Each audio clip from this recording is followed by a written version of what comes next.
Hello and welcome to ACES Health Channel. I'm Dr. Jingduan Yang, a board-certified psychiatrist, acupuncturist, and integrative medicine physician, and the author of Facing East and Clinical Acupuncture and Ancient Chinese Medicine.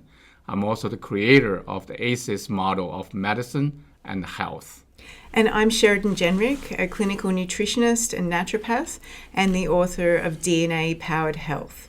We're so excited to be here with you today because we're talking about a topic that's in almost everything we eat, and it's sugar.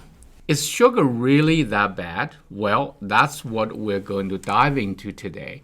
We'll help you understand what sugar is, why we love it so much, and how it affects our health. And don't worry, we'll give you some practical tips that you can use right away to make better choices for yourself and your family. So Dr. Yang, let's start with this basics. What really is sugar when we talk about avoiding it or whether is it good or bad? Great question, Sheridan. Sugar comes in many forms. It's a type of carbohydrate that the body uses for energy.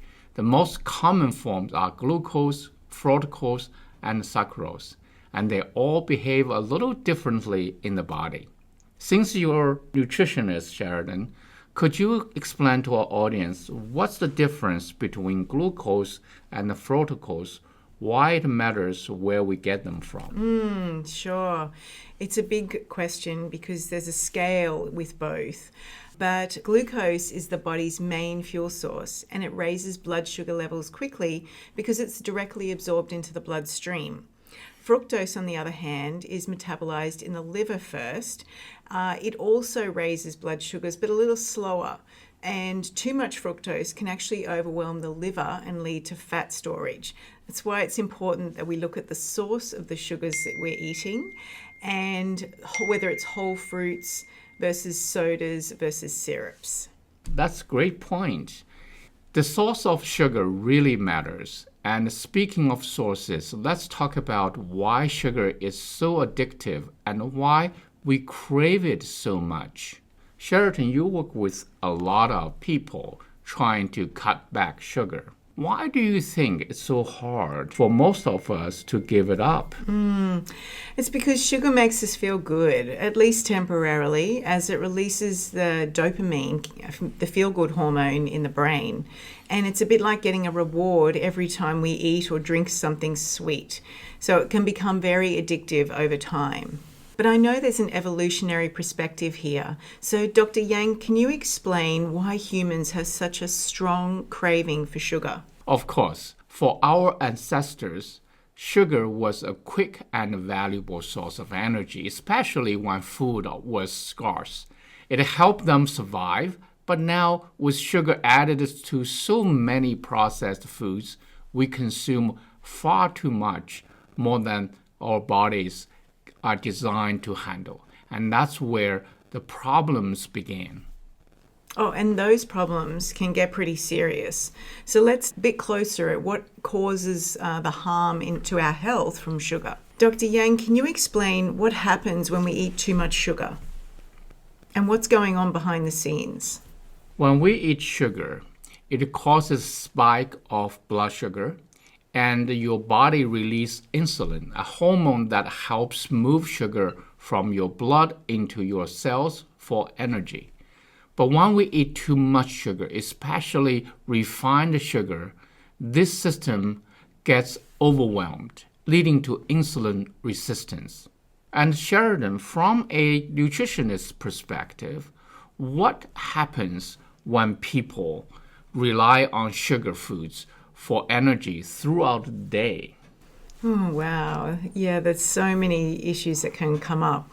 We can get stuck in a cycle because sugary foods cause a quick energy spike, but then there's a crash that soon follows, which leaves people feeling tired and craving more sugar again. It's a vicious cycle that can be leading to fatigue, weight gain, brain fog, and inflammation all around in the long run. Well, exactly. It is not just about glucose. Too much fructose can overwhelm the liver, leading to fat buildup and other metabolic issues. So what can people do to break this cycle? let's dive into some practical tips. Sheridan, what is the first step you would recommend for someone who wants to cut back on sugar but feels overwhelmed? I'd start with the food label, because when you look at the food labels, you'll see all different names for sugars, and you might also see added sugars. Let's start with that one, because high fructose corn syrup, cane sugar, corn syrup, they're added to breads, sauces, salad dressings, everything in America. Dr. Yang, I know you often talk about the importance of whole foods.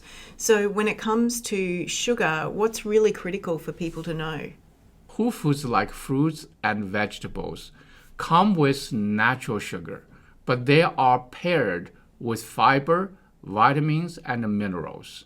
The fiber slows down sugar absorption and prevents the blood sugar spikes that we see with processed foods.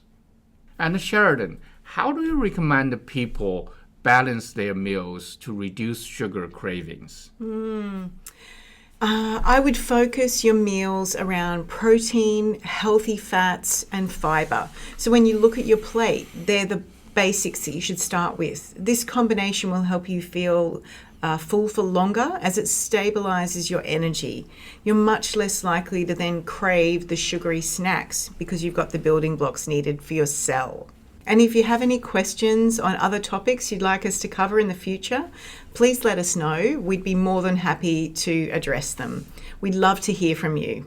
Exactly. Your feedback helps us shape the channel and ensure we are addressing the health concerns that matter most to you. So don't be shy. Let us know how we can support your health journey. In our next episode, we'll dive deeper into how to spot the hidden names of sugars in your favorite drinks and foods. And trust me, you'll be surprised at how much sugar is really hiding in them. It's going to be an eye-opening conversation, so make sure to hit that subscriber button and turn on notifications so you don't miss it. Thank you for watching ACES Health, and we'll see you next time. Take care. Here is your health.